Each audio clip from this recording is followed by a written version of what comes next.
झूलेलाल की जय, भगवान की जय, लाल सभई चो झूलेलाल। कर्म ही सच्चा धन है, कर्म ही सच्चा धन है, ऐसा संदेश के साथ झूलेलाल जी की जन्म जयंती मनाई जानी है नागपुर में। आज हम यहाँ पर मौजूद है, ये सभी सिंधु भाईजन है जो मिलजुल कर झूलेलाल जी की जयंती मनाने वाले हैं।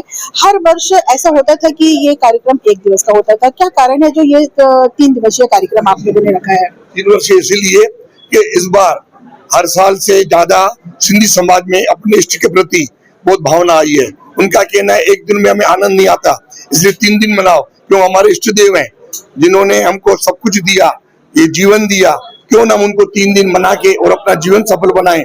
वैसे तो 20 तारीख को उनका जन्मदिन है ही है, लेकिन 18, 19, 20 इसलिए मना रहे हैं कि सारा सिंधी समाज एकत्र होकर और धर्म की जय करते हुए, सनातन धर्म की जय करते हुए अपने इष्ट देव को मना रहे हैं, इसलिए बड़ी धूमधाम से मना रहे हैं। वो तीनों दिन यानी लंगर प्रसाद है ही है।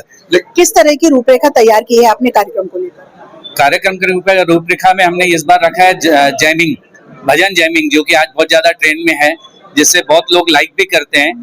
सब युवा वर्ग जो है भजन जैमिंग को बहुत लाइक कर रहा है, तो युवा वर्ग को कन्वर्ट करने के लिए जो आज क्लब और इसके चक्कर में भाग रहा है, भजन जैमिंग के माध्यम से उनको भक्ति की तरफ जोड़ रहे हैं। और बच्चों के लिए कंपटीशन, फैंसी ड्रेस वगैरह, टैलेंट शो, और बहनों के लिए व्यंजन प्रतियोगिता और मेहंदी प्रतियोगिता, इन सब का आयोजन रखा गया है, जिससे बहनें भी बहुत इसमें इंटरेस्ट ले रही है। और युवा जो वर्ग है, वो युवा वर्ग बहुत आकर्षित हो रहा है इस तरह। कार्यक्रम की शुरुआत किस कार्यक्रम में, सबसे पहला कार्यक्रम क्या होगा? सर्वप्रथम हमारा पहला कार्यक्रम 18 तारीख को होगा, जो युवा शक्ति द्वारा किया गया है। युवा शक्ति को यह बताने के लिए कि हमारा प्रभु झूलेलाल क्या है, युवा शक्ति में यह जागृत करने के लिए भजन मंडली का जो जैमिंग कार्यक्रम है उसके द्वारा शुरुआत होगी। 19 तारीख को बच्चों के लिए फैंसी ड्रेस प्रतियोगिता, व्यंजन प्रतियोगिता, समाज की बहनें आती हैं, बड़े बड़े व्यंजन सिंधी समाज के जो हमारे बनते हैं उनकी प्रतियोगिता। और फिर 20 तारीख को तीसरा दिवस प्रभु का जन्मोत्सव बड़े धूमधाम से हम मनाते हैं। इस पूरे कार्यक्रम के दौरान विशेष आकर्षण क्या होगा?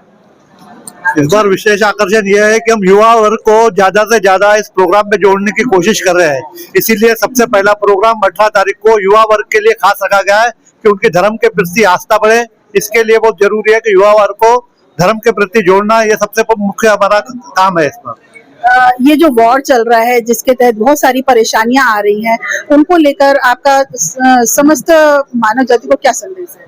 हमारा ये है कि सबको एक साथ जुट के रहो, और किसी भी तो परेशानियां सब जगह चलती रहती है, फिर भी अपन भारत देश में, हिंदुस्तान में इतने खुश है, ताकि बाहर के जो देशों में परेशानी है तो वो परेशानी हमें यहाँ पर महसूस नहीं हो रही है। और जो नेतृत्व में जो सब कुछ हमारे को टाइमली सप्लाई हो रहा है, तो ये बहुत बड़ी क्रेडिटेबल बात है। और गवर्नमेंट भी अपना सारा इनिशिएटिव ले रही है, पॉजिटिविटी है, ताकि कोई भी, सब लोग अभी अपन आराम से बैठ के सब अपने अपने हिसाब से काम। जैसे नागपुर या बाकी और महाराष्ट्र में, पूरे देश में जैसे सिंधु समाज है, काफी बड़ी मात्रा में है, समस्त सिंधु समाज को आपका क्या संदेश है? मेरा ये कहना है कि मेन जो मुख्य है, आज यहाँ नहीं, जहाँ एक जैसे बहराना साहब है झूलेलाल जी का जोत जगाते हुए, बहरे साहब की पूजा प्रतिष्ठा करते हुए, जैसे 151 बहराने, 250 बहराने, ज्योति का प्रतीक, जल और ज्योत की महिमा सबको बताते हुए यही है कि जल और ज्योत की महिमा करते रहो, प्रभु का स्मरण करके अपना जीवन सफल बनाओ। एक चीज और आपको हम क्लैरिफाई कर देते थे कि इस बार सिंधी समाज जो है ये हमारा 5 दिन का हो रहा है। 3 दिन हमारा यहाँ पर है और 21-22 को हमारा जरीपटका में भी आयोजन किया हुआ है। यानी इस प्रकार से अगर देखा जाए तो 18, 19, 20 और 21-22 इस तरह से 5 दिन का हमारा पूर्ण तरीके से सारा समाज एकजुट होकर करके यह बड़े उत्साह के साथ में यह प्रोग्राम ऑर्गेनाइज कर रहे हैं।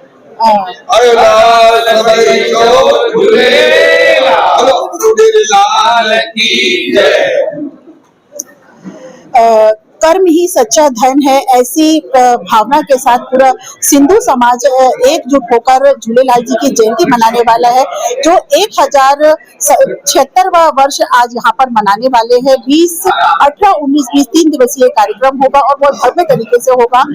समस्त हमारे चैनल को देखने वाले सभी दर्शकों से समस्त सिंधु समाज का ये आह्वान है कि सभी इकट्ठे होकर इस कार्यक्रम का आनंद लें। बने रहिए समाचार केंद्र पर, गीता खरेटे के साथ।